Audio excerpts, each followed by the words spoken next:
Sembramos exactamente aquello que cosechamos. Ustedes dirán, ya sabía eso, sí, pero lo ignoramos o lo olvidamos.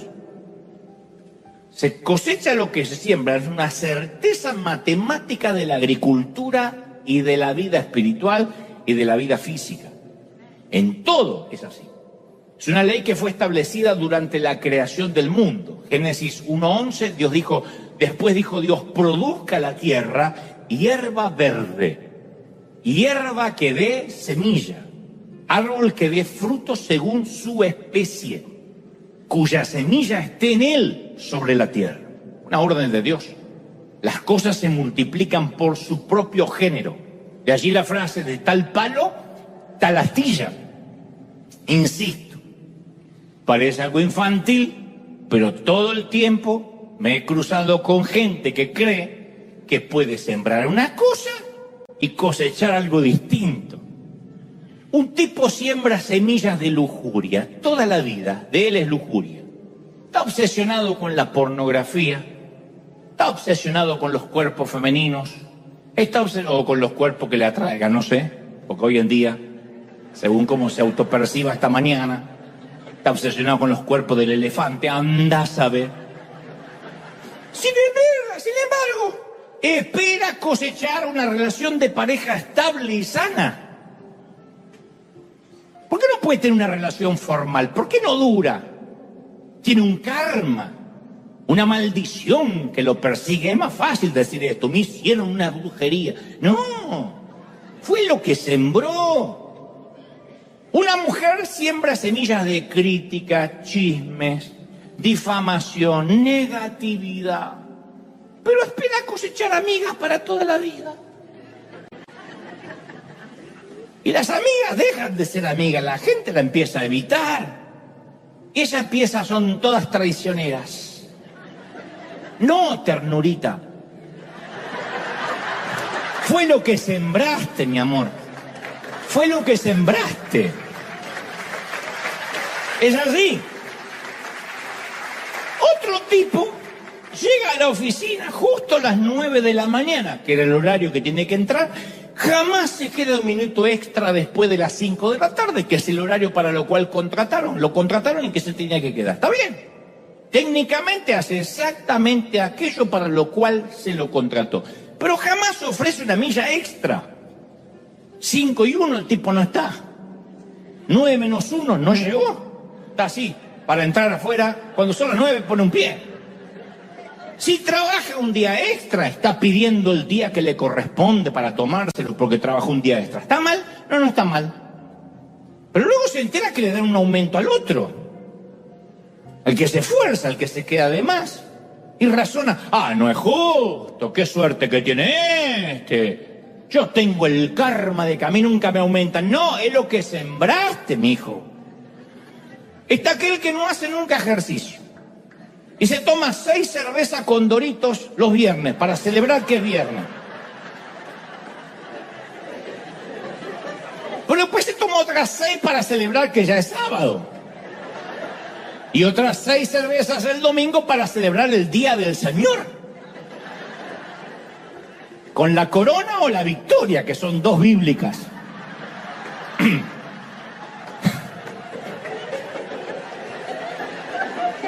Claro, ¿cómo termina? Con la panza de Homero Simpson a los 40 y cirrosis a los 50. Dios lo está castigando por algo que hizo cuando era niño. Pastor, hágame sanidad interior, porque ahí trae una maldición de niño. No, Señor, es tu cosecha, te lo hiciste tú mismo. Ni Dios ni el pobre diablo tuvieron que ver en esto. Pues nosotros tenemos la costumbre, el sesgo de decir el diablo me trajo esta enfermedad maligna. No, fueron las coronas. O las coronitas. Que son chiquitos, pero son igual. Entonces, si no te gusta lo que recoges, cambia lo que siembras. Si no te gusta la cosecha, cambia la semilla. Nos olvidamos de esto los cristianos. Los hábitos de hoy están profetizando nuestro futuro. estás profetizando. Yo puedo ver gente y decirle, te vas a morir en 15 años. Dios se lo dijo. No. Tu manera de comer.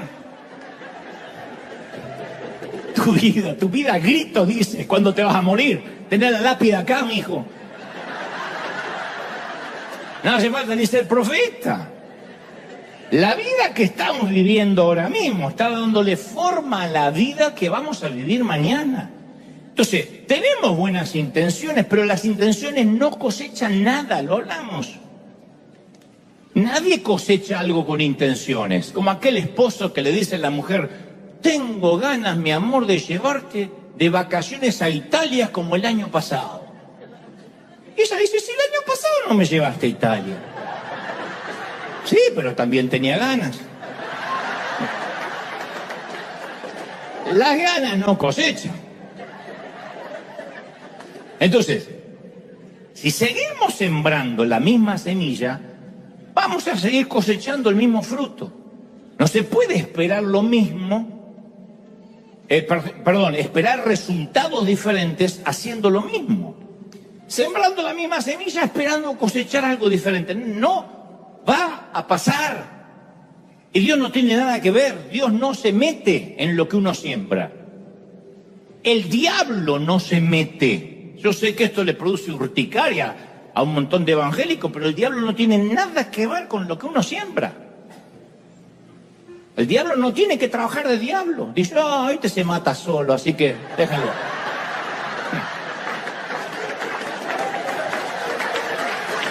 ¿Quiere que lo vigile, jefe? ¡Nah! El diablito le dice, ¿de verdad, jefe, no quiere que lo vigile, que lo tiente? ¡No! Este se termina solo. No desperdicemos, no echemos a perder un demonio en esto. Y sembrar. Y sembrar tiene que ver con dos principios fundamentales. Pequeño y constante. Pequeño y constante. Zacarías 4:10 dice, no menosprecies los pequeños comienzos. Dios se alegra cuando el trabajo comienza. El problema con las cosas pequeñas es que son fáciles de hacer, pero también son fáciles de no hacer, porque son pequeñas. Es como los quehaceres de la casa, dicen, bueno, después lo hago. Y las cosas pequeñas son las últimas de la lista que nunca se hacen.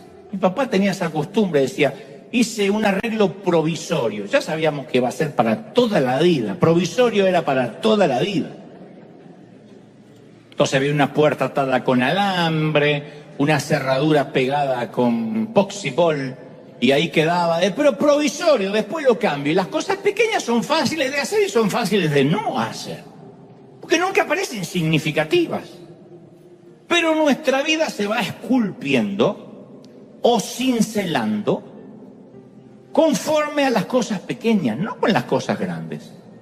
Son las zorras pequeñas, dijo el Señor, los que arruinan una viña, no una bandada de langosta, necesariamente. Entonces el segundo principio, el primero es pequeño, el segundo es constante.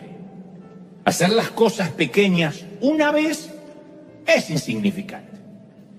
Hacer las cosas pequeñas una y otra y otra y otra y otra vez ya tiene una magnitud que no se puede medir ni cuantificar.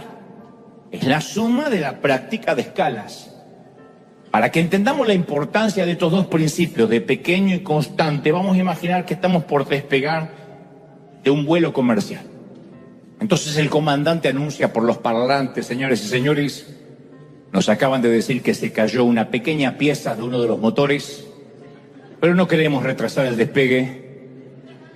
Consideramos que es un detallito menor, no creemos que sea importante. Por otra parte, siempre hacemos un mantenimiento constante y rutinario, pero como no nos dio el tiempo, confiamos en que todo va a estar bien durante el vuelo. Disfruten de su vuelo. Gracias por volar con Viva Aerobús.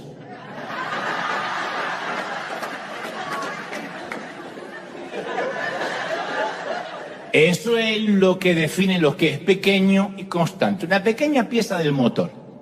que constantemente tendríamos que hacer una rutina de control de calidad, pero hoy no podemos. Puede terminar y devenir en una tragedia. La vida es lo mismo. Entonces, lograr una buena cosecha es el resultado de innumerables siembras pequeñas hechas de manera constante. La vida se construye un ladrillo a la vez. Un ladrillo a la vez. ¿Cómo se reconstruye una familia? Un ladrillo a la vez. ¿Cómo se sale de un duelo cuando alguien parte a la eternidad a un ser querido? Un ladrillo a la vez. Todo eso que hemos escuchado, las fases del duelo, la negación, la negociación, la aceptación, etcétera. Todo eso es parte de hacer un ladrillo a la vez. La constancia a largo plazo, 10.000 horas de práctica, no queda otra. Y un detalle no menor, en mi caso, que me tocó aprender a la fuerza, tenemos que aprender a valorar el progreso por encima de la perfección. No va a ser perfecto lo que hagamos, pero estamos progresando, es un ladrillito. Cuando alguien construye, a lo mejor uno ve y dice, pero son ruinas, todavía no se ve una casa, pero es un ladrillo más. Lo voy a decir otra vez, valorar el progreso por encima de la perfección. Tarde o temprano, la disciplina, la constancia, le termina doblando el brazo al talento, tarde o temprano. Hay gente que observa su propia vida y concluye, bueno, a mí me va mal porque debo tener un karma que me persigue. Algo que alguien hizo en las vidas pasadas o que hice en las vidas pasadas cuando era lagartija y ahora me persigue. El karma es la creencia hindú o budista de que ya sea a través de una deidad o por las leyes propias de la naturaleza, los buenos actos traen bendiciones y los actos dañinos acarrean maldiciones. Se cree que, según el karma, se cree que ninguna buena fortuna es caprichosa y que ninguna tragedia es inmerecida. Es por eso que se ha hecho viral aquella frase, el karma viene sin menú, te servirán lo que mereces, no puedes elegir. Vas a comer lo que mereces. Obviamente la Biblia no habla de reencarnación, nosotros no nos reencarnamos. Si alguien tenía la esperanza de reencarnarse en un perro o una suegra dice, me gustaría ser serpiente, no vale repetir. No, un saludo muy especial, es un chiste, no se enojen, es un chiste, es un chiste. La Biblia no creemos en la reencarnación, ¿no? Pero la Biblia sí menciona algo similar al karma, no en el mismo sentido que lo hace el misticismo oriental. Nos habla la Biblia de una ley espiritual que también viene sin menú, que no se puede elegir, que de alguna manera nos dice, comerás lo que cosechaste. Y esa ley creada por Dios tiene que ver con algo que nuestro pianista polaco sabía.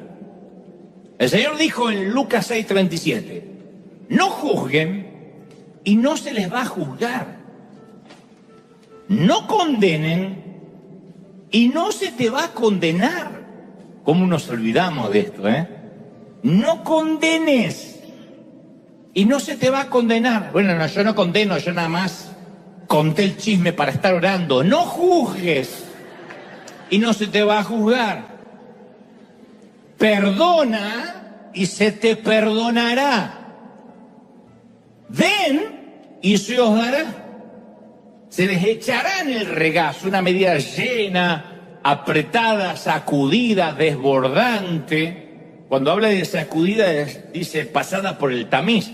O sea que ni siquiera va a haber residuos en lo que tú recibas. Va a ser nutrientes puros, comida pura, cosecha de la mejor calidad, porque con la medida que midas a otros, se te medirá. Esa es la ley de la reciprocidad. Entonces, a lo largo de toda la Biblia se nos habla que aún las acciones que parecen pequeñas, tarde o temprano traerán una cosecha, como yo decía recién, aunque sea pequeña. Fuimos a darle de comer a alguien, o no pudimos, pero pusimos una semilla, una ofrenda para que se le dé un plato de comida a alguien. Algunos decimos, no, eso no trae salvación y eso no está en debate, yo no hablaré de salvación.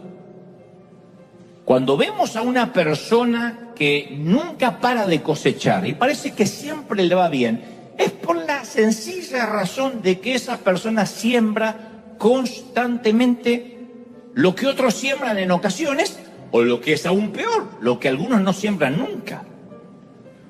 Entonces, el músico que practica sus escalas todos los días, como este músico polaco, este pianista que te comenté al inicio, va a cosechar ser un profesional de gran envergadura, de gran nivel. El que toca de tanto en tanto no está mal, pero va a estar condenado a ser un aficionado, va a ser siempre un simple amateur. No va a ser otra cosa porque no hay práctica de escalas.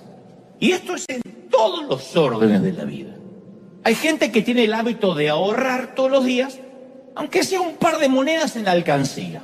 Los centavitos, los ahorra. Otros ahorran algo si es que les sobra, y como nunca les sobra, no ahorran nunca. Y llega el día en que este último, el que no ahorra nunca, mira al primero y le preguntas, ¿cómo es que hizo para ahorrar tanto dinero? Y dice, qué suerte la de este tipo que pudo ahorrar tanto, ¿ves? Yo tengo el karma de no poder ahorrar. No, tu abuela, ni aquel tuvo suerte, ni este tiene un karma. Es el resultado de la constancia de la pequeña siembra. Algunos toman conciencia que deben comer saludablemente todos los días, especialmente en estos tiempos donde hay tanta información. Cuando nosotros nos criamos, los de mi generación, mamá decía, come que esto tiene mucho hierro. Lo único que le interesaba era el hierro. No sé dónde sacaron esa información, pero parecía que estaban criando Robocop, porque lo único que querían era que comamos hierro. Home Depot éramos por dentro. Pero hoy hay tanta información de la salubridad de los alimentos que sabemos que eso depende de nuestra calidad de vida, nuestra largura de día, nuestra longevidad. Otros hacen de cada comida la última cena de sus vidas, como que mañana lo van a ejecutar con la inyección letal. Y llega el día en que estos últimos observan a los primeros y dicen, pero qué suerte que tienen esto de estar delgados. ¡Qué suerte! ¡Qué genética! ¡Qué genética! Yo engordo con mirar la foto de una hamburguesa. ¡No! Ni el otro tuvo suerte, ni engordaste mirando. La Biblia nos narra acerca del profeta Daniel, que Dios le dio un favor increíble, asombroso, y lo usó de una manera extraordinaria. Una nación entera cambió debido a la actitud de Daniel. ¿Sería la suerte? No, las escrituras cuentan el secreto. Entre otras cosas, Daniel oraba a Dios 3 veces al día. Leemos esto y pensamos, bueno, pues yo también oro. Bueno, no siempre. Bueno, tal vez no 3 veces al día. Bueno, ahora que lo pienso, tal vez no todos los días. Bueno, a veces no todos los meses. Bueno, a veces no oro. La pregunta es, ¿qué podría hacer Dios con nuestra vida si oráramos 3 veces al día? Entonces nosotros algunos oramos de tanto en tanto. Daniel oraba constantemente, sembraba, practicaba sus escalas todos los días.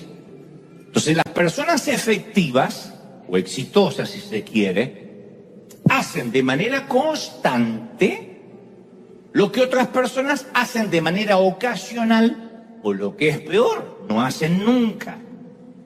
Y como dijimos alguna vez, quienes llegan a ser grandes en algo le dedican al menos 10.000 horas de vuelo. No hay otra forma, no es suerte, es constancia, es disciplina, es siembra. En los tiempos bíblicos la gente vivía en una sociedad agrícola. Cada vez que la Biblia habla de la siembra y la cosecha era porque era una sociedad agrícola, que entendían esas metáforas de manera rápida, sencilla. No existían los locales de comida rápida. La comida tenía que ser cultivada un ingrediente a la vez. De hecho, toda la comida de Israel, por ejemplo, se basaba en la agricultura. Y por eso Pablo escribió en Gálatas 6:7 y dice, no se dejen engañar. De Dios nadie se burla. ¡Qué duro! De Dios nadie se burla. No te dejes engañar. Todo lo que el hombre siembre, eso también segará, cosechará. Porque el que siembra para su propia carne, dice el apóstol, va a cosechar corrupción. El que siembra para el espíritu, del espíritu va a cosechar vida eterna. Y después agrega, no nos cansemos de hacer el bien. Porque a su tiempo, si no nos cansamos, si no nos frustramos, cosecharemos. Y Pablo dice, no te dejes engañar, de Dios nadie se burla. Así arranca la carta. Entonces podemos embaucar a la gente, pero nunca vamos a poder timar a Dios. Cosecharemos lo que sembramos. Lo que consigamos en la vida, gente, van a ser nuestros propios aportes, lo que aportemos. Lo que no aportemos no lo podemos cosechar. Nuestra cosecha se va a basar en las decisiones que tomemos, los hábitos que comencemos y los hábitos que abandonemos. Lo que hagamos, lo que digamos sí, lo que digamos no, hoy es la cosecha de mañana. Es una ley natural, espiritual, que funciona para el ateo, para el católico, el mormón, el testigo de Jehová, el evangélico pentecostal, el evangélico recalcitrante, funciona para todos. Es como la ley de la gravedad. La ley de la gravedad es una ley de la naturaleza. No importa si estás de acuerdo o no con la ley de la gravedad. No tiene que gustarnos la ley de gravedad. No tenemos que creer en la ley de gravedad. Podemos orar, confesar, decretar que si nos tiramos del edificio no nos vamos a caer, nos vamos a abrir la cabeza. Nos vamos a dar un trancazo. ¿Por qué? Porque la ley de gravedad funciona. Nadie flota, a menos que estés en el espacio. Dentro de la atmósfera terrestre, la ley de gravedad funciona para todo el mundo. Y Dios dice, y hay otra ley natural, de la cual ya no tiene que meter mano Dios. Dios no tiene que meter su mano para que la ley de la gravedad funcione o no, ya funciona. Y hay otra ley que ya no tiene que volver a meter manos, porque también la decretó, que es la siembra y la cosecha. Y este es el primer secreto de la siembra, que aunque parezca infantil, básico, mucha gente lo ignora. Si sembramos semilla de manzana, ¿qué vamos a obtener? Manzanas, sí. Si sembramos semilla de naranja, no seamos torpes, no esperemos manzanas. No va a pasar. No sembremos maíz si queremos higos. Y no sembremos higos si queremos maíz. Porque si uno siembra higo y quiere maíz o espera maíz, sería una estupidez atómica. No estoy diciendo que uno deja de ser hijo por no sembrar. Somos hijos de Dios. Eso no está en debate y por lo que Cristo hizo en la cruz. Punto. Acá no hay discriminación. Después Dios dice, yo no te estoy hablando de salvación, sino de recompensas. Un día Dios nos va a recompensar por nuestras buenas obras en el cielo. Dice la Biblia que allá va a haber lágrimas en un momento en el cielo. Siempre me pregunté por qué habría lágrimas en un lugar de tanto regocijo, y las lágrimas van a ser por las cosas que no hicimos, por la vida que pudimos haber tenido. El Señor nos va a mostrar las oportunidades que perdimos. Él dice que las va a enjugar, las va a secar. Para que el Señor enjugue todas lágrimas significa de que va a haber al menos un momento de lágrimas. No obstante, va a haber recompensas. La Biblia está lleno de versículos que dice que muchos serán recompensados. No habla de salvación, algunos más salvos que otros, sino que algunos tendrán su recompensa conforme se han sembrado. Pero también es cierto que hay una recompensa mientras que estemos de este lado del sol. A eso se le llama cosecha. Jesús lo dejó en claro cuando dijo, de cierto digo que no hay nadie que no haya dejado casa, hermanos, hermana, padre, madre, mujer, hijos o tierras por causa de mí, del Evangelio, y que no reciba 100 más ahora, en este tiempo, casas, hermanos, hermanas, madres, hijos y tierras, aunque con persecuciones y con el siglo venidero y allá en la eternidad. Pero él dice, las recompensas son ahora y allá. Entonces Dios siempre, como todo padre, recompensa nuestra buena administración, ya sea cómo administramos el tiempo, las relaciones, cómo cuantificamos los talentos, cómo los multiplicamos, cómo administramos el dinero. Lucas 19:17 dice, bien hecho, buen siervo, por cuanto en lo poco has sido fiel, tendrás autoridad sobre 10 ciudades. Dios nunca nos va a dar más dinero si ni siquiera podemos ser fieles en lo que ya nos dio. Eso forma parte independientemente de la salvación de nuestra mayordomía. Si una persona no puede manejar $100 a la semana, ¿por qué Dios le va a dar 1.000 a la semana? Si no puede administrar 100, no le va a dar 1.000. Piensen como papás, piensen como mamá. Le das a tu hijo $50 y le dura un estornudo. ¿De verdad le vas a dar 500? Entonces Dios está interesado en construir su reino. Por eso Él le confía el dinero a personas que demuestran ser buenos administradores. Nunca vamos a ver que Dios bendiga jamás a un administrador irresponsable. Nunca, nunca. En la parábola de los talentos, ¿por qué el jefe tomó el talento del mal administrador y se la dio al que ya tenía 10? Le dijo, siervo inútil. Le tomó el que tenía y se lo dio al que tenía 10. ¿Se acuerdan la parábola de los talentos? Un tipo que la enterró y el otro que lo multiplicó. Bueno, le tomó el talento al que la había enterrado y se la dio al que ya tenía 10. ¿Por qué haría eso Jesús? Porque a Jesús le encanta recompensar la buena administración. Es un concepto sencillo. La persona, la iglesia, la compañía que sabe administrar y sabe dar, cada día va a tener más. Es así. Le guste a quien le guste, Dios no tiene mentalidad comunista. No dice, le voy a sacar el que más tiene para repartirle con los que no trabajaron ni administraron bien, porque se lo merecen, porque pobrecitos los persigue el karma. Dios no es ni Maduro, ni Daniel Ortega, ni Fidel Castro. Dios es un Dios que le da al que administra bien. A aquellos que son merecedores de su confianza. La fidelidad en lo poco hace que se nos confíe más. ¿Es así o no? Suena raro, pero es así. Sé fiel en lo poco y sobre mucho te pondré.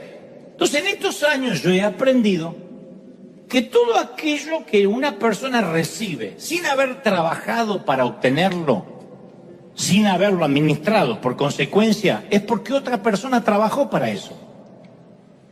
Y la persona que recibe algo sin trabajarlo, no lo valora. Cuando hacemos las conferencias y la gente paga, todo el mundo está, antes de que yo salga al stage, están todos ahí, todo el mundo, porque pagaron un boleto. Y todo el mundo presta atención, nadie orina, nadie se levanta, nadie bosteza. Con lo que le salió el boleto, si hay alguien bostezando, le regalaron el boleto. El otro vino hasta dormido, así, bien dormido, digo, no dormido ahí, bien dormido. Porque le costó. Lo que no cuesta, porque alguien lo pagó. No hay nada gratis. Ni siquiera los gobiernos le dan nada a nadie si primero no se lo quitan a otra persona. A través de impuestos, lo que sea. Y cuando la mitad de las personas llegan a la conclusión que no tienen que trabajar porque la otra mitad está obligada a hacerse cargo de ellas, hay un montón de países que dicen que la otra mitad del país me mantenga. Y cuando la mitad que sí trabaja se convence que no vale la pena trabajar porque alguien les va a quitar lo que logró, es el fin de cualquier república. No se puede multiplicar la riqueza dividiéndola. Y lo que no funciona para una nación, mucho menos para la vida espiritual y para la vida financiera. Entonces, así como existen cristianos que dicen, heme aquí, Señor, envíalo a Él. Hay otros que dicen, si yo fuera rico, sería generoso y le daría a los demás. Una vez te conté que alguien me dijo, ayúdame a orar por una herencia que estoy por cobrar. Me dijo, Dante, son 5 millones y prometí que si los cobro, 1 millón vienen para la iglesia. ¿Qué me hace pensar que le va a dar a Dios el 20% de un dinero que todavía no tiene, si no está dando el 10% de lo que tiene ahora? Es porque piensa, aunque dé 1, todavía me quedan 4. Me va a sobrar. Pero el corazón de un buen administrador dice, con lo que tengo ahora mismo, yo voy a honrar a Dios. No voy a esperar la gran cosecha, con lo que tengo. Con lo que tengo voy a honrar ahora. Es lo que tengo y lo que voy a honrar. ¿Es así o no es así? Al principio. Pero no me puedo disculpar por enseñar esto. Porque no dice que los que creen seguirán a las señales. Dame una cosecha para que yo crea. Sino que las señales seguirán a los que creen. Acá sí el orden de los factores altera el producto. Y estas señales seguirán a los que creen, no que los que creen siguen señales. Dame una señal si es que tengo que dar. No va a haber señales porque no hay cosecha sin siembra. Y siempre cosechamos más de lo que sembramos para que podamos dar, no para que acumulemos. Yo hace poco estaba reunido con un querido amigo que además es un importante hombre de negocios. Bueno, tuvimos una plática, una charla, y me dijo, ¿te puedo confesar algo? Cuando yo ganaba poco, a mí me era fácil darle al Señor, diezmar, ofrendar. Porque yo ganaba, por ejemplo, 100 y le daba 10 al Señor. Después empecé a ganar más. Entonces de 500 tenía que poner 50 para Dios. Pero dice, ahora estoy ganando mucho dinero y me es difícil poner el 10% porque es una suma grande. Y yo le dije, eso tiene solución. Vamos a orar para que Dios vuelva a reducir tus ingresos a los 100. Para que puedas honrarlo con tu semilla y que no pierdas la alegría de dar. No, sí, vamos a orar. No, vamos a orar, mijo. Para que Dios te reduzca. Para que vuelvas a dar esos 10 con alegría. Entonces el Señor dijo en Lucas 16:11, si en las riquezas injustas no fuiste fieles, ¿quién te va a confiar lo verdadero? Si no fuiste fiel con las riquezas injustas, si no fuiste buen administrador, con el dinero que podías palpar, con tu trabajo, con tu tiempo, ofreciendo la milla extra, llegando más temprano de lo que se te pide, independientemente que tu jefe sea un explotador. Uno no puede ser buena o mala persona según la gente que nos rodea. Uno da de lo que tiene. Uno es lo que es. Si no, siempre la culpa la tiene el otro, el karma. Y acuérdense, no culpes a la playa, no culpes a la lluvia, será que no lo amas. Es así. Entonces, cuando uno da, cuando uno bendice, cuando uno siembra, cosecha independientemente de la tierra. Esto muestra que Dios usa el dinero para probar nuestros corazones. El dinero prueba nuestra mayordomía, prueba nuestra confiabilidad. La prueba es cómo manejamos el dinero y el resultado de esa prueba determina si Dios puede encomendarnos las riquezas verdaderas o no. ¿Cuántos pastores que yo conozco son amigos míos, pero como no menciono el nombre, mi mamá decía, se dice el pecado y no el pecador, eran un fracaso en su trabajo, malos empleados, se llevaban mal con todo el mundo, llegaban siempre tarde, y entonces un día dice, sentía el llamado de ser pastor. Como fue un inútil en todo, entonces voy a ponerme una iglesia. Y uno empieza a escarbar su pasado. ¿Y qué hacías antes? ¿Trabajabas? Tus jefes, tus patrones te echaron de menos cuando dijiste, sentía el llamado al pastorado, porque fue lo que pasó con Nehemías. Nehemías le dice al rey Artajerjes, quiero ir a levantar los muros de mi nación. Y el rey le dice, ¿cuánto vas a tardar? Y Nehemías era copero del rey, el que le servía el vino, el que probaba la comida. Ese era el trabajo de Nehemías. Caramba, que lo hacía tan bien que el rey le dice, ¿cuánto tiempo vas a tardar? No lo dijo, por fin se me va este parásito de encima. Gloria a Dios que Dios lo llamó. O la indigestión le hizo creer que sí. No. Entonces, cada vez que Dios llama a alguien, tiene que dejar redes repletas de repeses. Dios nunca llama a gente desocupada. Y cuando alguien que estaba desocupado se pone a servir a Dios, tiene el final cantado. ¿Cómo va a cosechar algo que no sembró? Nunca trabajó y le va a enseñar a la gente a trabajar. Entonces, cuando uno ve gente que estaba inútil, que no conseguía empleo, que la echaron de todos lados y se puso de pastor, de apóstol, de profeta, es un futuro anunciado. Es así.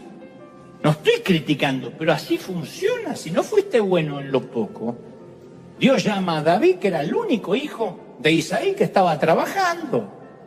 Dios nunca llamó a alguien que estaba desocupado, que estaba así. Sígueme. Bueno, igual no tenía nada para hacer.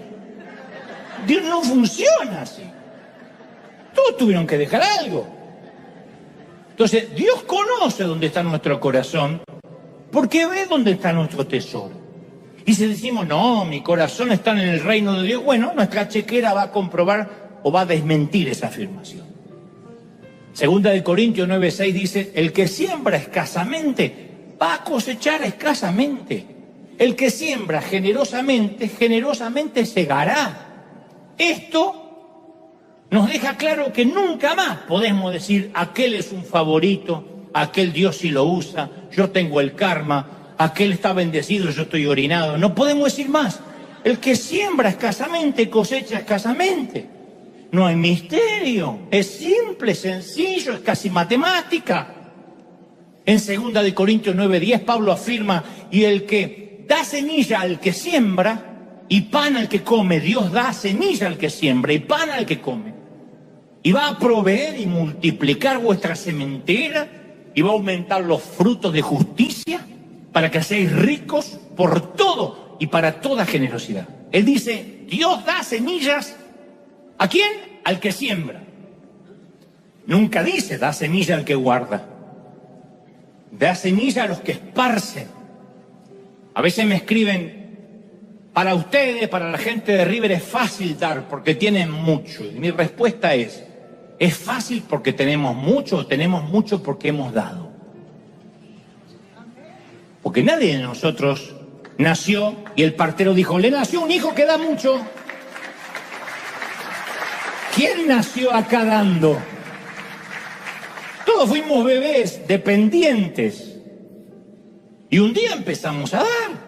Ah, para ustedes es fácil, pero ¿por qué es fácil? ¿No será fácil? ¿Por qué? Porque estamos en otro país. ¿Cuánta gente que vive en la miserabilidad en este país? Como si la riqueza y la pobreza tuvieran frontera. Entonces a veces estamos entendiendo las cosas al revés.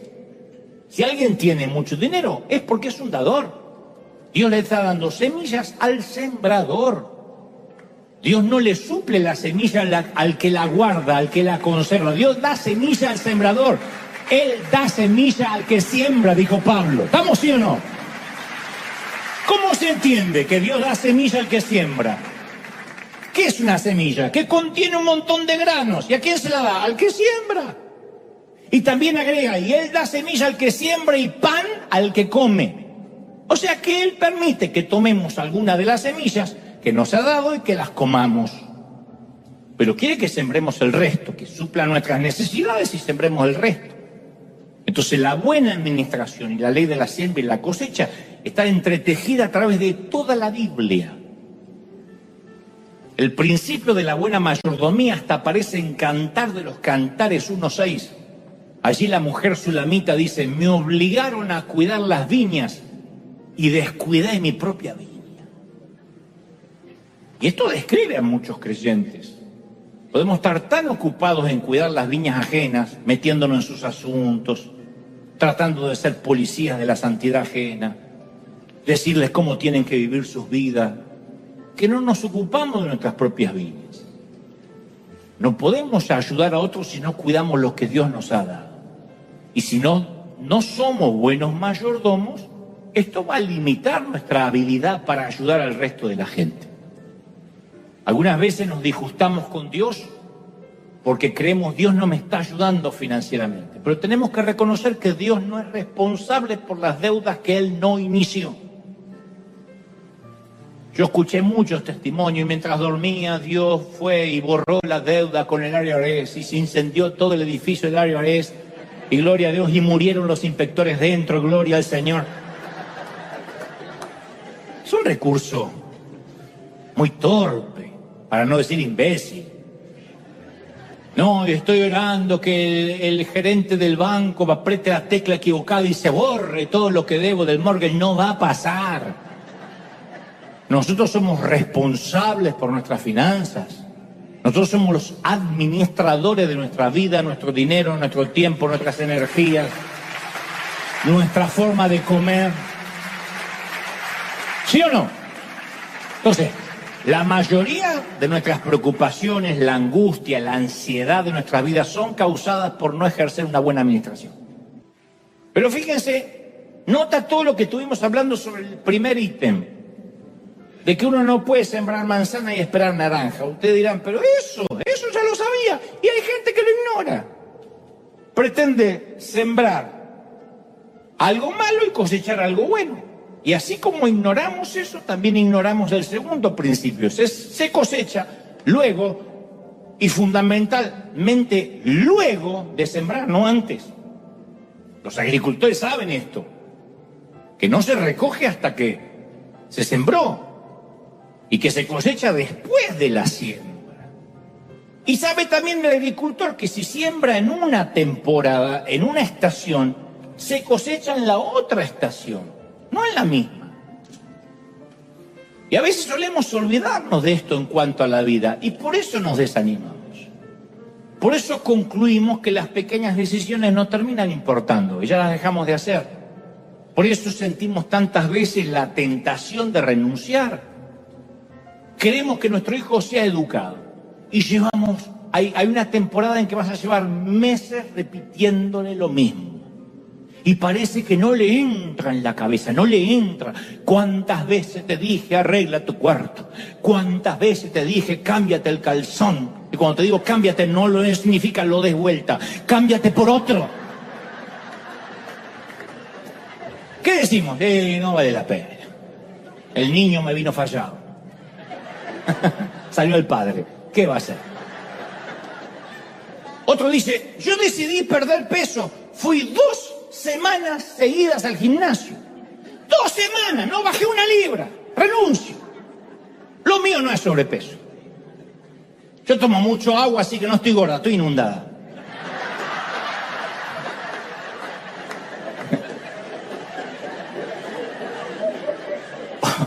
Otro dice, dije que en enero iba a leer la Biblia todos los días. Llevo 4 días leyendo y no entiendo nada. Yo no nací para leer, No soy bueno para leer. No renuncies. Sigue educando a tu hijo. Sigue yendo al gimnasio. Sigue leyendo la Biblia. La cosecha va a venir en otra temporada, no en esta estación. Eso funciona con los estudios, con el trabajo, ¿o no?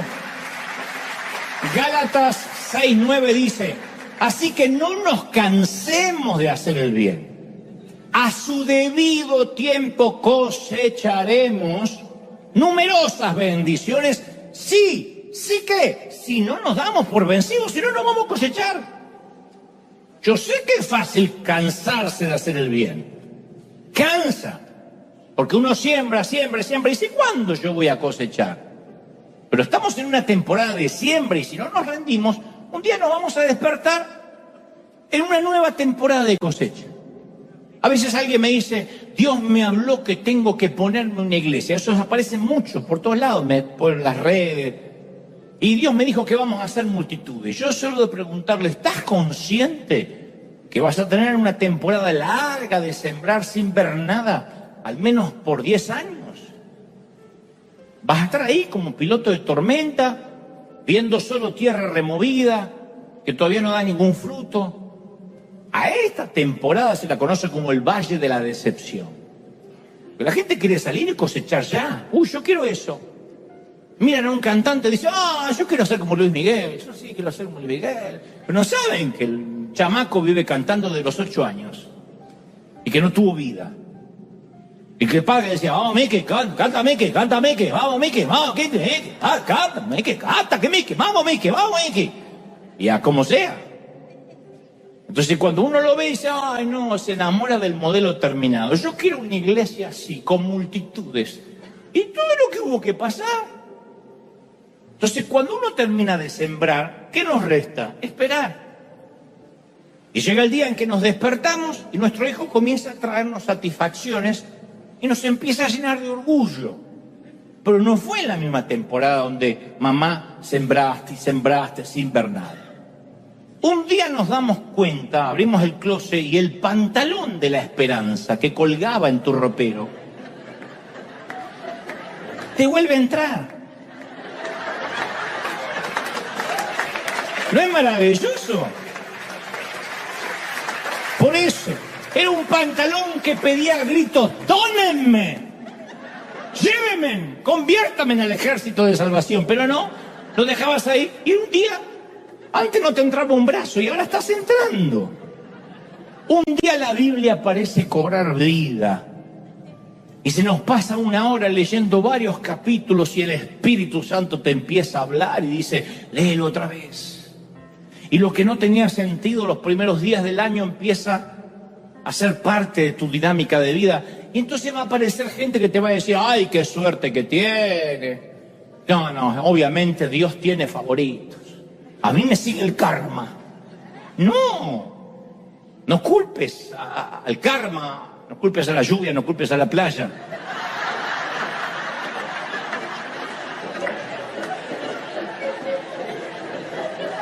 ¿Será que no lo amas? No culpes. La constancia en la siembra hizo toda la diferencia. La constancia. Un ladrillo a la vez, no queda otra. Un ladrillo a la vez. Pero la gente no nos ve levantarnos temprano. Orar. Leer con disciplina hasta que uno cruza la frontera y aparece el deleite. No nos vieron decir no cuando todos decían que sí. Ay, qué bueno ser médico. Aquel es médico por revisar 3, 4. Aquel que es dentista saca 4 muelas y gana en un día lo que yo tengo que romperme el lomo para 2 meses. Pero el tipo, las veces que tuvo que decir que no cuando estudiaba, no a las parrandas, no a las fiestas, no a los sábados por la noche, se quemó la pestaña estudiando. Y tuvo que decir no, mientras que otros dicen sí a todo. Entonces después cosecha el fruto de su esfuerzo, de su trabajo, y el otro que primero gastó antes de celebrar, obviamente va a pagar una cosecha escuálida, frágil, paupérrima.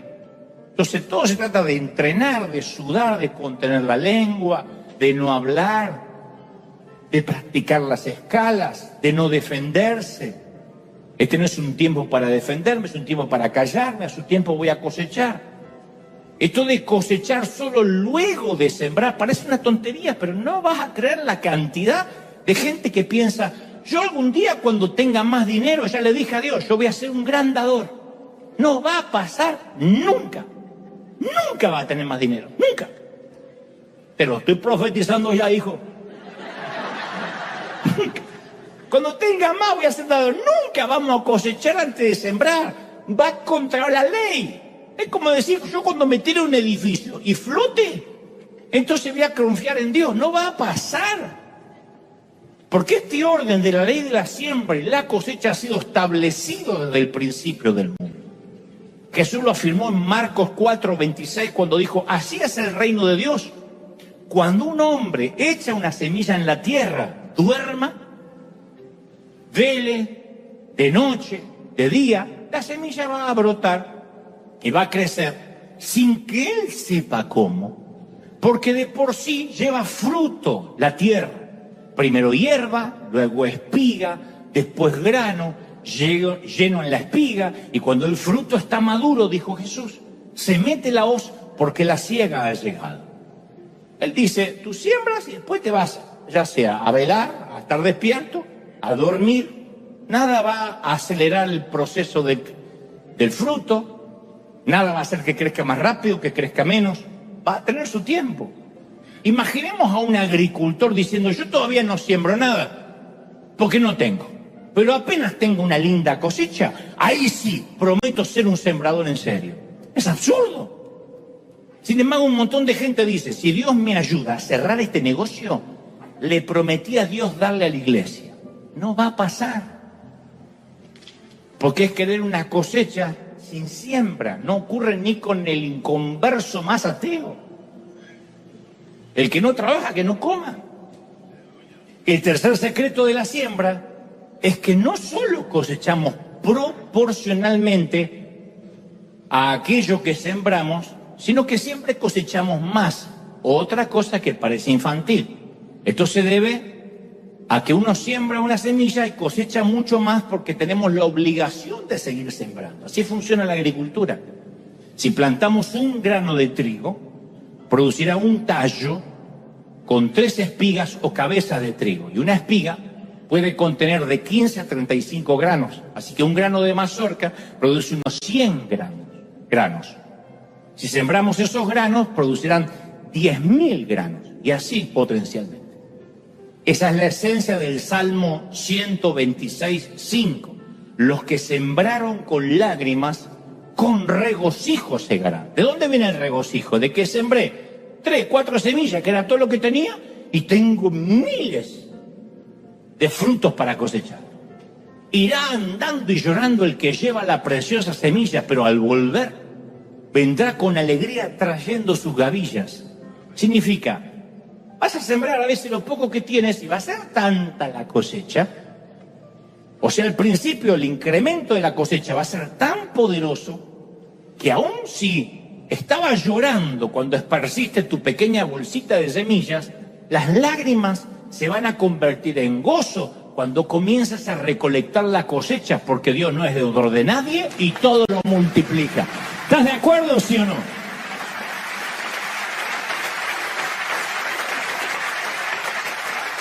La mayoría de la ansiedad, de las angustias, por no haber administrado bien algo. Entonces Dios desea bendecirnos para que seamos una fuente de bendición. ¿Queremos ser fuente de bendición, sí o no? Eso es lo que le dijo Abraham en Génesis 12:2. Haré de ti una nación grande y te bendeciré y haré famoso tu nombre y serás una bendición. Dios no tiene problema con la fama. Él lo que no comparte es la gloria. Pero él no quiere que lo pongamos en los carteles gigantescos porque Él ya estuvo en esta tierra y dijo, ustedes son las cartas leídas y ustedes me seréis testigos en Jerusalén, en Judea y hasta lo último de la tierra. ¿Estamos de acuerdo, sí o no? Entonces, Dios está muy interesado en que podamos ser canales y no hay que orar por eso, canales de bendición, no hay que orar para eso. A veces pensamos, hay que orar para que yo sea bendecido, no hay... Para prosperar no hay que orar. No hay tal cosa como recibe el espíritu de la prosperidad, recibe la unción de la multiplicación. No existe. Por lo menos no lo encuentro en toda la Biblia. Dice, siembra y cosecha, mijo. El Señor le hizo fácil. Lo difícil hubiese sido una semilla, produce una. Y después 2, producen 2. Una, 3.000. ¿Viste lo que es una manzana? La cantidad de granos que tiene dentro. Deja caer los granos de una manzana y son miles de plantas de manzana. Eso es la generosidad de Dios.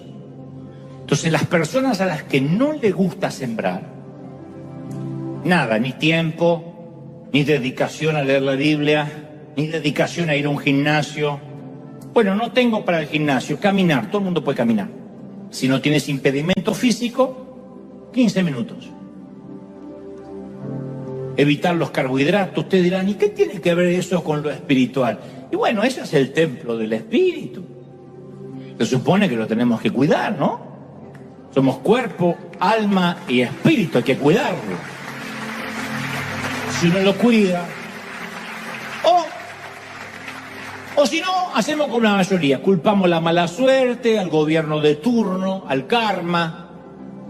Y cuando la gente que culpa al otro ve que a alguien le va bien, dice, y bueno, tiene dinero, como me suelen decir a mí, porque predica el evangelio de la prosperidad. Satanás le da todo ese dinero. ¿De verdad es más fácil darle gloria al enemigo? Antes que pensar que el otro es bendecido porque se dedicó a bendecir toda la vida. Lucas 11:15 dice que Jesús liberó a endemoniados y la gente decía, lo hace en el nombre de Belcebú, en el nombre del príncipe de los demonios. Claro, como no conocían el poder de Dios, le asignaban el poder del diablo. Entonces los que siempre fueron tacaños, egoístas, con mente roedora, es lógico que cuando ven una gran cosecha ajena, se la asignen a Satanás.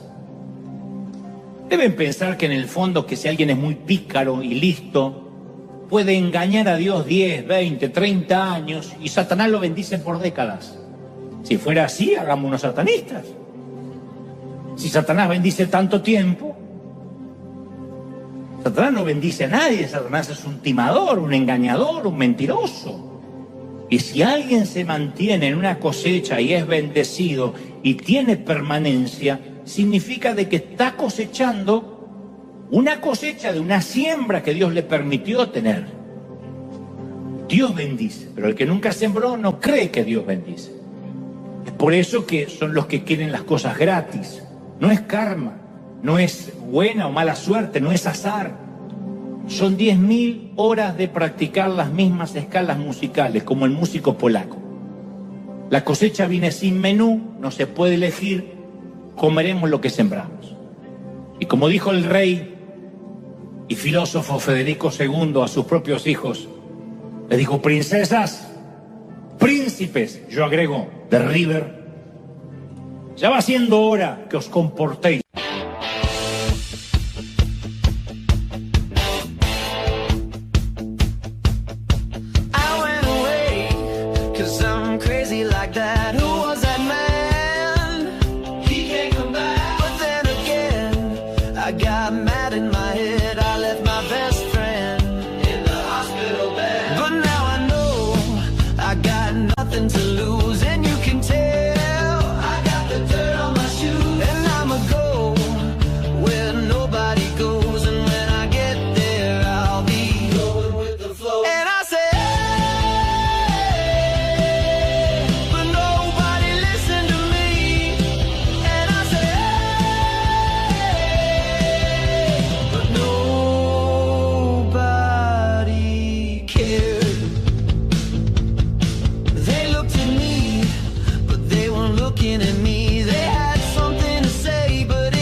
Dolía, pero si pudieras contarlo dirías que dolía de una manera extraña, tan extraña que ya te resignaste a buscar la forma de describirlo, de articularlo con palabras.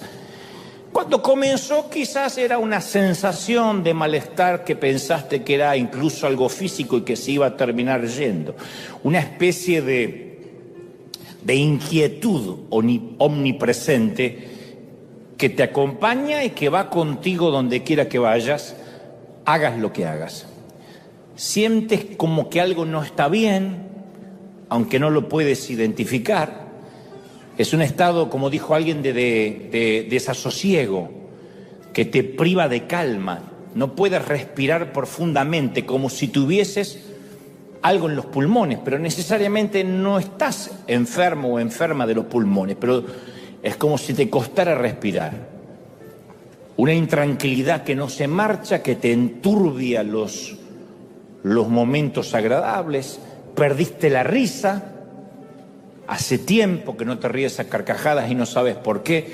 Es esa insoportable sensación de querer que todo acabe, pero no sabes bien qué es lo que quieres que acabe. Lo cierto es que es un displacer que te corroe las entrañas y dejas de dormir. Esto es determinante, dejas de descansar. Y entonces cuando dejas de descansar no te puedes nunca desconectar de tus pensamientos y librarte a las manos del inconsciente. Estar en un estado onírico donde dice duermo, descanso y por lo menos me olvido durante 6, 7 horas de lo que estoy viviendo. No puedes descansar. Entonces continúas la vida sin descanso y en modo de piloto automático. O sea, haces las tareas de la casa, vas a trabajar, pero no estás ahí. Es como que alguien te robara el presente. La depresión duele así. Y no es una metáfora, duele. Porque hace mal, lo sientes en el pecho, en la cabeza, en las entrañas. Cuando llega el invierno te puedes mudar, puedes cambiar de trabajo, puedes cambiar de cónyuge, pero la nube, puedes cambiar de suegra, puedes cambiar de hijos, de iglesia, pero la nube oscura nunca cambia. Con el tiempo simplemente la nube te acompaña y define tu propio cielo. Y tal vez hasta incluso enfrentes una crisis de fe, que dices, yo ya no sé si creo en Dios, yo ya no sé si creo en algo, aunque llevas años de cristiano, dudas de tus convicciones. Ni siquiera es necesario que para que te ocurra esto atravieses algo de una magnitud innegable como un divorcio o una muerte. A veces es simplemente el impacto acumulativo de toda una vida, lo que llaman el famoso efecto residual, que uno va aguantando, va soportando, va resistiendo y un día colapsamos. Un día decimos, no puedo más. Es como que la mente no logra entender lo que le está pasando al cuerpo, lo que anímicamente nos está ocurriendo y en términos espirituales nos está ocurriendo, pero en momentos que colapsamos decimos hasta aquí, me agoté, llegué a mi situación más límite. Y la gente de la iglesia encima nunca ayuda, especialmente porque no lo entiende y ni nos enseñaron a entenderlo. Te dicen generalmente que te pongas a orar, si dices estoy triste, te dicen ponte a cantar, que reprendas la depresión, que te bañes. Bueno, eso siempre es un buen consejo, pero que leas la Biblia. Pero nadie puede convencerte que van a dejar de dolerte los golpes, especialmente cuando estás en medio de una paliza. Porque no es que la iglesia te dice, te voy a ayudar a reponerte al postoperatorio. No, te dicen, no te tiene que doler cuando te están pegando, cuando la vida te está dando. Y lo único que quieres es que los golpes se acaben. Necesitas una tregua, un descanso. Yo no hace mucho conocí a una mujer que había perdido a un hijo adolescente en un accidente de tránsito. Y una mujer cristiana de su propia congregación le dijo, tú tienes que confesar que todo lo puedes en Cristo que te fortalece y confesar victoria, ya no llores. Y la afligida mamá, que había expresado su dolor, en lugar de que la oyeran, la abrazaran, le dieran la gracia y el espacio para sanar, la callaron, le hicieron cerrar la boca dándole un versículo diciéndole que ella no estaba cumpliendo la palabra de Dios. O sea, la implicación era que si no eres fuerte, entonces no estás confiando en Cristo. Y eso es extremadamente triste para el que está pasando una situación difícil. Porque la Biblia está destinada a animar, no a dar respuestas fáciles en medio del dolor verdadero. La Biblia no son las galletitas de Panda, que abres la galletita de ver qué me sale y te sale un versiculito. La Biblia es para animar, para que el Señor nos hable, no para darle a alguien por la cabeza. ¿Hay algo peor que nos lancen versículos bíblicos al azar cuando estamos heridos? ¿Y por qué tenemos siempre la tendencia a hacer eso? A dar consejos que no nos están pidiendo. A veces lo que necesitamos es un abrazo o que nos escuchen. No queremos soluciones rápidas. Porque hay dolores que no implican, no merecen soluciones rápidas. No es repite esta frase y el dolor de perder un hijo se va a ir. Hay momentos que solo queremos que nos abracen en silencio. Entonces, ¿por qué tratamos siempre, digo los cristianos, de arreglar a los que sufren? ¿Por qué creemos que el sufrimiento es una temporada de vergüenza? ¿Por qué no podemos tolerar, por ejemplo, que un cristiano atraviese una temporada de tristeza? No soportamos, decimos, no, tiene que haber algo raro, tú no puedes estar triste. ¿Por qué no podemos estar tristes si la tristeza es una de las emociones que nos regaló el Señor? El Señor estuvo triste hasta la muerte. ¿Por qué no podemos soportar que alguien esté pasando una temporada en que no tiene ganas de reírse a carcajadas? Es fácil tener amigos genuinos, cristianos, con los que podemos fingir y decir estoy bien, nada me preocupa. Lo difícil es tener amigos con los cuales poder ser honestos, sin temor a ser prejuzgados, sin que nos digan estás haciendo las cosas mal.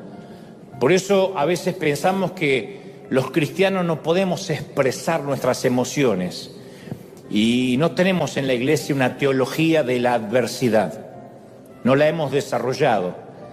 Como que el evangelio del empoderamiento permeó tanto la vida del creyente que escuchamos demasiado la palabra positivo, positivo, positivo, y se nos asegura que si practicamos la confesión positiva nos van a pasar cosas positivas. Y yo creo que sí, el optimismo es una gran cosa. Lo malo es que la vida no siempre es positiva. ¿Cuándo fue que te diste cuenta que la vida no te iba a resultar como esperabas? Tus padres se divorciaron, tu cónyuge fue infiel, tu salud nunca mejora, está frágil. Es ese momento que uno se siente invadido por un frío siberiano que se asienta sobre nuestra vida. Tu mundo se convierte en un círculo ártico de días oscuros, noches largas, temperaturas que congelan la sangre. Los inviernos son parte de la vida, señores, son parte de la vida. Y por más que tratemos de abrigarnos y protegernos del viento, hasta el más saludable de nosotros puede caer con un gran resfrío o un gran tema pulmonar. Los días de verano es como que uno no le es difícil sentir a Dios. Yo nunca he tenido una experiencia mística o empírica. Me refiero a que nunca yo he tenido una epifanía, Dios se me apareció y me habló con voz audible, algo que incluya el departamento de efectos especiales del cielo. Nunca. Pero sí he tenido temporadas en que yo sentía a Dios muy cerca. Y cuando vivimos esos tiempos los recordamos como regalos.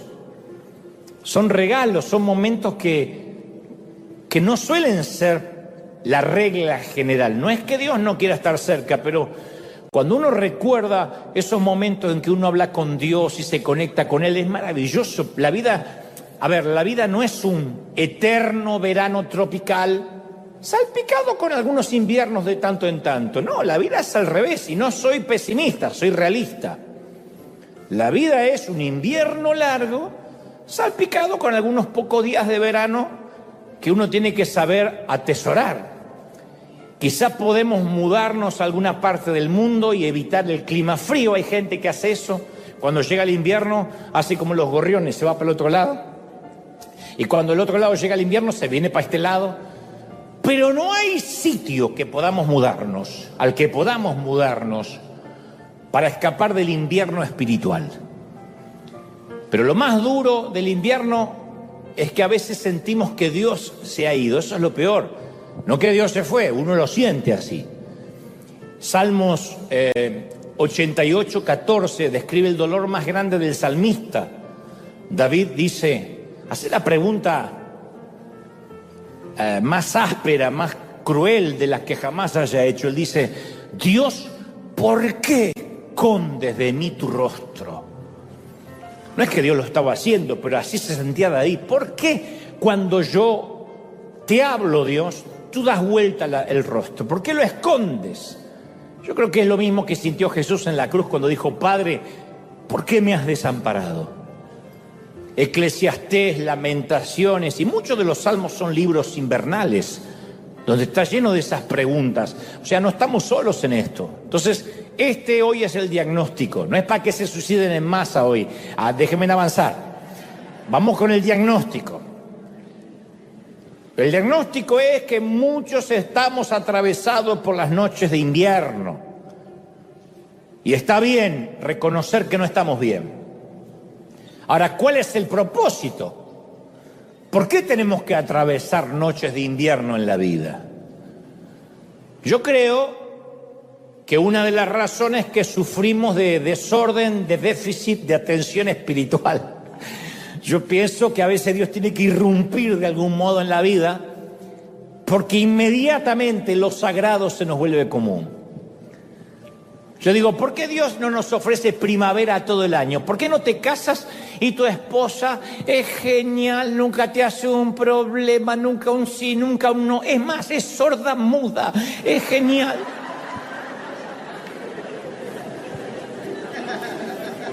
¿Por qué te casas si tu marido nunca le crece la panza, nunca eructa, nunca se larga gases, nunca toma cerveza, nunca ronca de noche? Es Brad Pitt ungido. ¿Por qué no?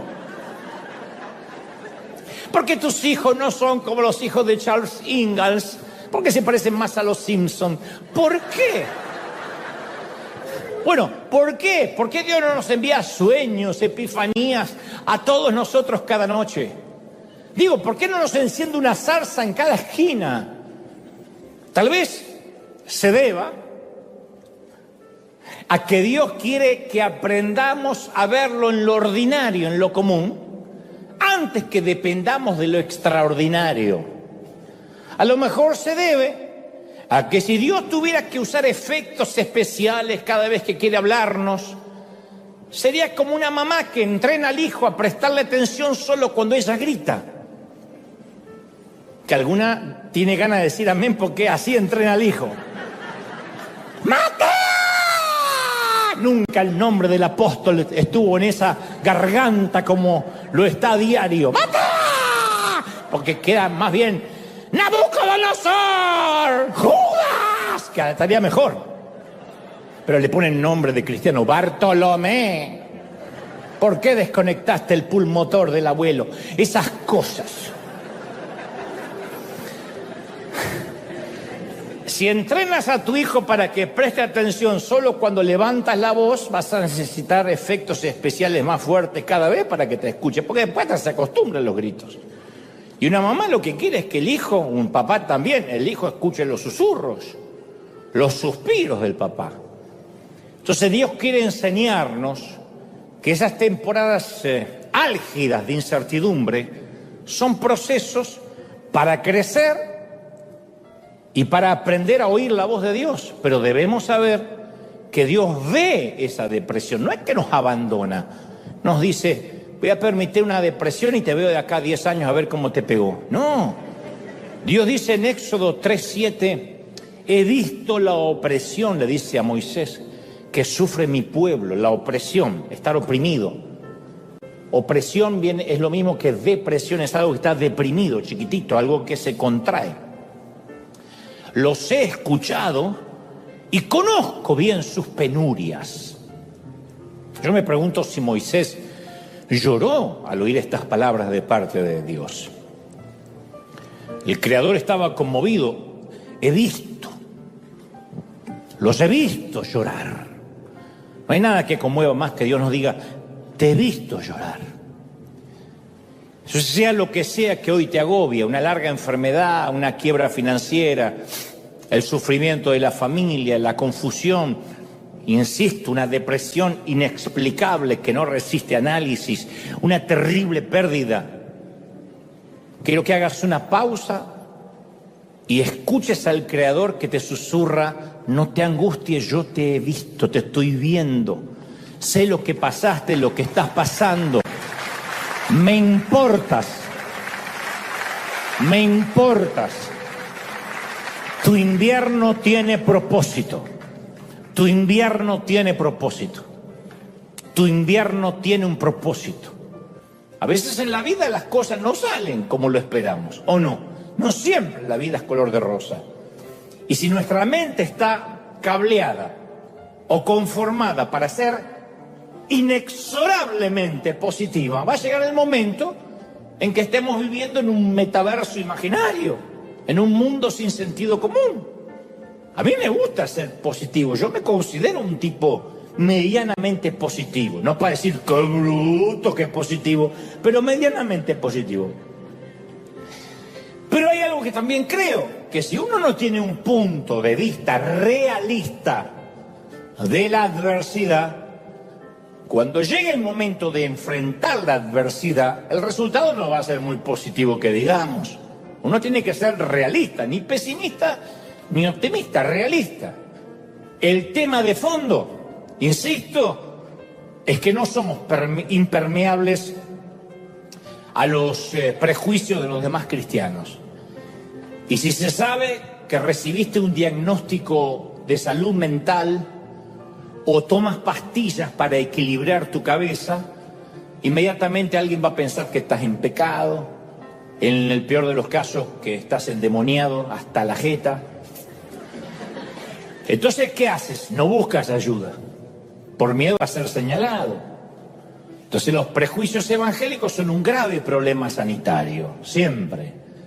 La depresión duele de una forma completamente diferente a cualquier dolor físico que hayas experimentado.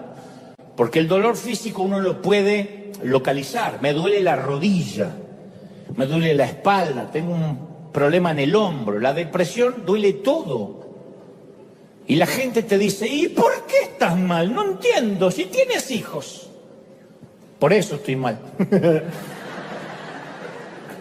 No, pero no entiendo por qué está mal. Tienes casa, tienes dinero, tienes más que lo que tienen en Cuba, tienes más que la gente de Uganda. ¿Por qué estás triste? Y uno hasta le da vergüenza decir estoy triste, porque tiene razón en ese sentido. Pero la depresión, la tristeza no se deja comprender y no tiene una solución inmediata. Y no eres plenamente consciente de que algo anda mal hasta que algo se rompe en tu interior. Y te niegas a pensar que es una enfermedad, que es una patología. Dices: no, es un estado de ánimo, debe ser porque estoy bajo estrés, bajo surmenage. Pero la tienes. Y no se soluciona con un par de suturas. Ojalá fuera una herida que se soluciona con un par de suturas y un apósito. Mucho menos con que te oren o que pases adelante y te impongan las manos. Ojalá fuera así de fácil. Ahora es cuando yo quisiera estar equivocado y que alguien me diga: sí, se resuelve con una oración rápida. Pero no. ¿Cómo reparas algo que sabes que está dañado, pero no sabes cómo está dañado ni en dónde? ¿Cómo sabes? Tú solo sabes que tienes un letargo, un desasosiego, una desidia que no puedes explicar. La depresión es un camino a través de una noche de invierno que no se termina, sin señales, sin un destino claro. La depresión, yo siempre digo, es un parásito en el corazón y en la mente. Un parásito que entra porque entra y que no hay razón aparente por qué lo dejamos entrar y reproducirse. Y es una condición humana que no respeta la estatura espiritual de nadie y se siente casi a nivel arterial. Esto es literal. Algo arterial es que sientes que las palpitaciones de tu corazón cambian, que literalmente sientes que te vas a morir. Se siente a nivel arterial, no pasa con ningún otro dolor a menos que involucre el miocardio. Y grandes héroes cristianos han sufrido de depresión. Yo conozco a un querido pastor que sufre una depresión neurótica. Y en su momento dejó de estar al frente de la iglesia porque no se sentía calificado. Decía, ¿cómo yo voy a orar por la gente? Mirá con lo que estoy luchando. Y gracias a la ayuda de psiquiatras, de profesionales, logró salir adelante. Porque no es que está loco, pero no puede bajar la guardia. Él suele decir, tomo un medicamento que me limpia la basura que se me acumula en los canales de mi cerebro y me da la posibilidad de un nuevo comienzo cada mañana. Por ahora me toca tomar cada cápsula con gratitud a Dios. Esa es su nueva normalidad. No se tiró bajo una manta y me dijo, ya está, me agarró un demonio y acá me dejó morir. Entonces a veces pensamos que un medicamento, que la quimioterapia, que la diálisis, la insulina, las pastillas para el colesterol son una señal de debilidad, de no tener fe. Eso es mala praxis cristiana. Hay gente que necesita un medicamento, pero a veces te miran como que eso significa poca espiritualidad, o en el peor de los casos, carnalidad. Pero esas cosas no son necesariamente un sustituto de Dios. No es que uno deja de creer en Dios por tomar pastillas para bajar el colesterol malo. Dios también está presente en los médicos que hacen la sinapsis y que estudian los neurotransmisores para que funcionen bien. Tal vez el pecado realmente sea que nuestro orgullo, a veces, nuestra obstinación, no hace que no aceptemos la ayuda que Dios nos ofrece a través de los profesionales. Pero es una locura decir, no, yo no voy a ir al médico porque eso es señal de debilidad. La debilidad puede ser el orgullo de no querer ser diagnosticados, de no querer ser tratados. A veces el ser diagnosticado nos da paz porque ya no estamos hablando de alguien sino de algo. ¿Sí? Cuando uno dice, este es el diagnóstico, esta es mi patología, uno se da cuenta que está luchando con algo, con una patología. No es que yo soy loco porque heredé el carácter del abuelo y salí a mi vieja y eso corre por mi gen y ya no tengo cambio porque yo soy loca. No es así, es una patología.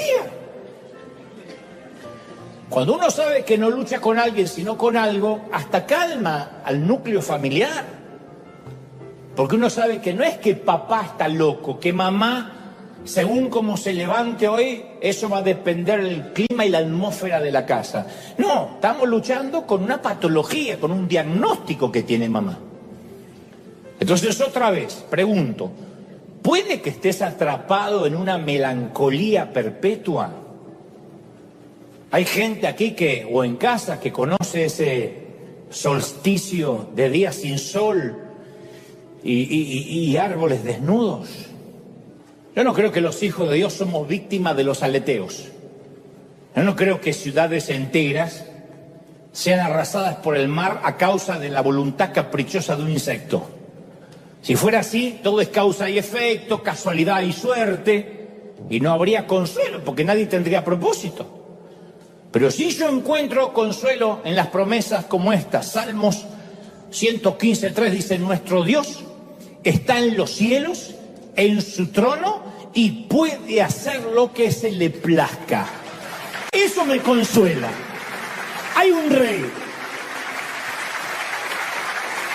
Un profeta se lamentó en Lamentaciones 3:37, dice, ¿quién puede anunciar algo y hacerlo realidad sin que el Señor dé la orden?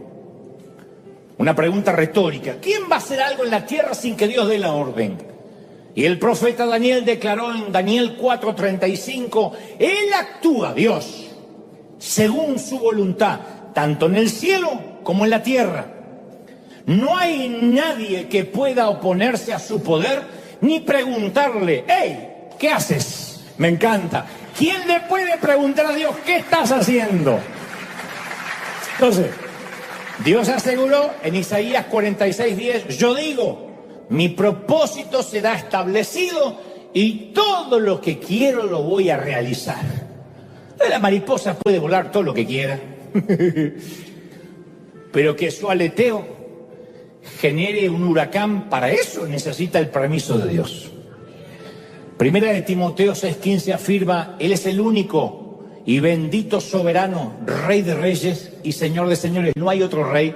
Él no es un presidente democrático, no depende del Senado, no depende de los diputados, no necesita los votos populares de nadie, no necesita la boca de urna. Él es el Rey y no se ha movido desde el principio de los tiempos y sigue siendo el Rey. Entonces, en esta línea de pensamiento, tenemos que aprender a discernir que el invierno que nos está ocurriendo no es un capricho o la mala suerte o el aleteo de un insecto. Es un propósito divino, ¿sí o no? Pasa por algo.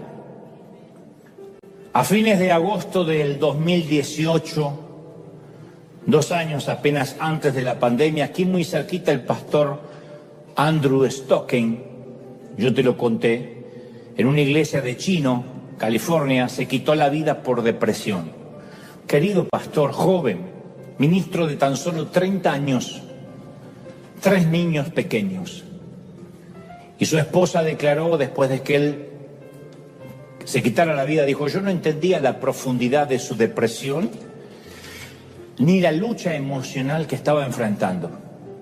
Todos nos dejábamos engañar con su aparente carisma y sonrisa. Porque era un tipo muy carismático, no era un tipo que usted dice, y se veía venir depresivo. Un tipo, ustedes buscan sus videos, Andrew Stocken, y es un muchacho cool, con buena onda, con mensajes motivacionales. Ni su esposa se dio cuenta que había una implacable batalla espiritual envolviendo la vida de su marido. Estaba atravesando el invierno y aparentemente ni él ni ella lo pudieron discernir. Y eso sucede porque muchas veces los cristianos creemos que la ansiedad y la depresión son problemas que se arreglan con una oración rápida, o declarando victoria, o decretando que somos libres. Decrete que es libre. Hay un respetado médico cristiano que dijo hace poco, nuestro mayor problema es que pusimos a las enfermedades mentales en las categorías de las luchas espirituales. Uno no pondría una enfermedad del corazón en la categoría de las luchas espirituales. Nadie se avergüenza de contar que se fracturó la pierna, o que tiene asma, o que incluso tiene diabetes, pero siempre estamos ocultando la depresión, nos da vergüenza. Y como si esa ignorancia no bastara, le sumamos la idea errónea de que los pastores, los líderes están más cerca de Dios y no luchan contra la depresión o no pasan inviernos crudos. Dicho sea de paso, si hay alguien aquí que tiene un ser querido que se ha quitado la vida por depresión y se pregunta, que es la pregunta siempre recurrente, si algún día lo va a volver a ver, yo tengo algo que decirte. Hace poco leía un libro cristiano acerca de los mitos del suicidio. Y un reconocido teólogo afirmaba, si eres aceptado en el cielo o no, no tiene que ver por cómo mueres, sino a través de la relación personal que tenías con Jesús. Convengamos que el suicidio es pecado porque es un acto injustificado de quitarse la vida. La vida es preciosa y Dios es el dador de la vida. Sin embargo, el suicidio no determina el destino eterno de una persona, porque nuestro destino eterno descansa únicamente en la gracia de Dios. No hay quien le pregunte qué haces. No hay quien le pueda decir qué haces. Y como dijo el querido Rick Warren, cuyo hijo menor también se quitó la vida hace unos años, él dice siempre, yo sé que lo veré en el cielo, porque la gracia de Cristo está por encima de cualquier desfase hormonal o desfase mental. Y sigo con Pablo. Antes de su invierno, Pablo pide las 3 cosas que todos necesitamos para completar nuestro propósito durante el invierno. Un abrigo, un libro y papel. El abrigo tipifica una cobertura. Cuando estamos en nuestro invierno deseamos un abrigo.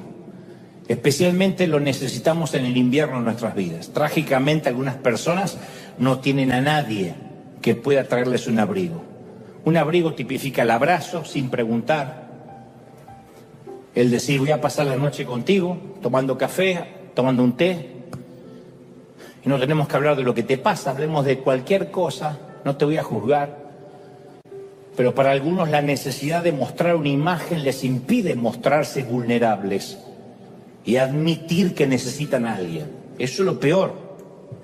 Los líderes que después terminan quitándose la vida es porque no pudieron pedir ayuda, porque tenían vergüenza de pedir ayuda. ¿Qué van a pensar? ¿Qué le queda para él si el que necesita ayuda soy yo? ¿Y quién dijo que un pastor no puede necesitar ayuda? Pero a veces nos sentimos demasiado orgullosos para decir, sí, soy quien soy, pero necesito la calidez, la cobertura de un abrigo.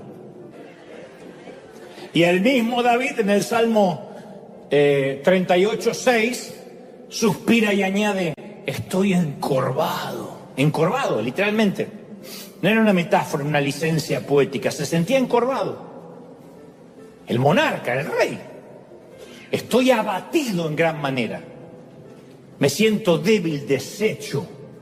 Mi corazón está angustiado, Señor. Yo sé que mi suspiro no te es oculto, tú escuchas mi suspiro. Pero en este momento culmina David diciendo, yo soy un hombre que no tiene respuestas. Yo sé que hay gente acá que no tiene respuestas para muchas cosas. No sabes qué va a pasar, no sabes qué te va a deparar enero, no sabes qué te va a deparar el lunes que enero. No sabes qué va a pasar con tus hijos, ni con tus papeles, ni con tu negocio. De hecho, el propio Pablo, San Pablo, tuvo su larga noche de invierno. Fue exactamente cuando les escribió las cartas a Timoteo. De hecho, la correspondencia final de Pablo a su hijo espiritual Timoteo fue escrito desde la celda de una cárcel romana, ¿no? Timoteo leyó la carta y allí escrito en grandes letras estaban las apremiantes palabras de Pablo en 2 de Timoteo 4:21 que decía, ven antes del invierno, ven antes del invierno.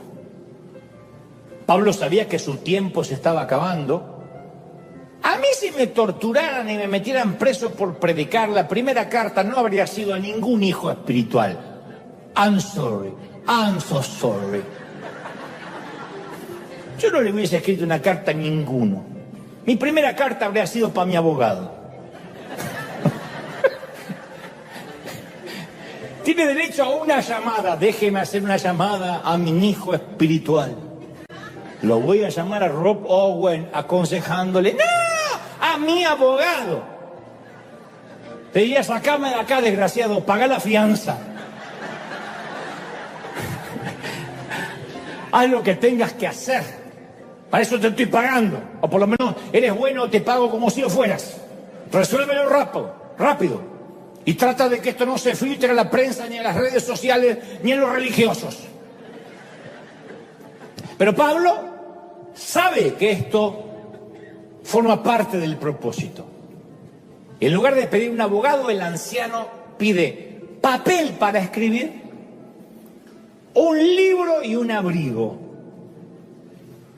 Le dice, trae, Timoteo, cuando vengas, antes del invierno, el capote, la capa, el abrigo que dejé en Troas, en casa de Carpo, y los libros. Ah, y mayormente tráeme los pergaminos, que eran los sitios donde, el lugar donde él podía escribir. Pablo solo le había pedido lo que necesitaba, estaba a gusto con esta estación invernal de su vida, porque él podía discernir el propósito de Dios en esa temporada. El invierno es un dialecto del lenguaje de los tiempos, es un dialecto. Yo no sé si oíste hablar alguna vez de la teoría del efecto mariposa, por lo menos hay películas que hablan del efecto mariposa. La teoría afirma, esto no es un invento de ciencia ficción, es una teoría, que el aleteo de las alas de una mariposa se puede sentir al otro lado del mundo.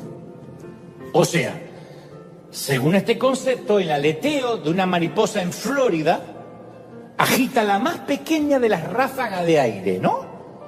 Esa ráfaga de aire crece y crece milimétricamente, chiquitito, ondulando alrededor del globo terráqueo hasta que se convierte en una tormenta caótica al otro lado del planeta. Entonces, en otras palabras, es posible que el aleteo de una mariposa en Miami puede provocar un huracán en Hong Kong. Ahora, yo estoy de acuerdo con la idea que las cosas pequeñas producen grandes acontecimientos. El efecto mariposa se usa mucho en las películas, en los viajes a través del tiempo, como Regreso al Futuro, que le decían: Marty, no podemos causar una paradoja temporal, porque ahora el pasado no es el pasado, sino que es otro pasado alternativo, Marty. ¡Ah, ¿se acuerda? Uno se mete en el vórtice temporal y ocasiona una paradoja en el tiempo. Ese es el efecto mariposa. Ahora, yo no concuerdo con eso de la parte aleatoria en cuanto al ser humano. En resumen, no le digas a Dios cuán duro es tu invierno. Dile al invierno cuán grande es tu Dios. Sé cuán grande es tu Dios. Y yo te invito a aceptar la invitación del salmista que dice: engrandezcan al Señor conmigo, exaltemos aún a su nombre. Salmo 34:3. Dios no necesita que